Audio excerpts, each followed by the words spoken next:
রত্নপাথর কেবল অলংকার নয়, এর মাঝে লুকিয়ে আছে মহান আল্লাহর সৃষ্টি রহস্য।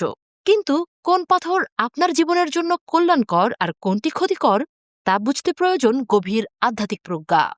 আপনারা জানেন আমাদের লিটন দেওয়ান চিশতি ভাই, উনি তো পাথরের সব কিছু জানে। এরপরও অনেক পাথরে অনেক গুণ আছে। সোলেমানিটা তো মনে করেন বদনজর, আসর, বিভিন্ন জিন ভূত মানুষের ক্ষতি করে না অনেক সময়। অনেক পাথর অনেক গুণাগুণ আছে, এই উপদ্রব থেকে আপনাকে পাথরের গুণে হেফাজত করবে। এটা কিন্তু খুব মিয়ানা। রাসূল করিম সাল্লাল্লাহু আলাইহি ওয়াসাল্লাম কিন্তু এই যে পাথরগুলো ইউজ করতেন, তিনি ডান হাতে পড়তেন না, না এরকম।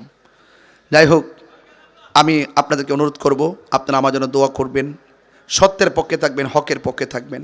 আল্লাহ আমাদের সকলকে আল্লাহ পাকের নিয়ামত গ্রহণ করার তৌফিক দান করুন, আমিন পড়েন। আধ্যাত্মিক শক্তিসম্পন্ন পীর জ্যোতিষরাজ লিটন দেওয়ান চিশতি তার অর্জিত শক্তির মাধ্যমে নিশ্চিতভাবে বলে দিতে পারেন আপনার জন্য সঠিক রত্নপাথর কোনটি।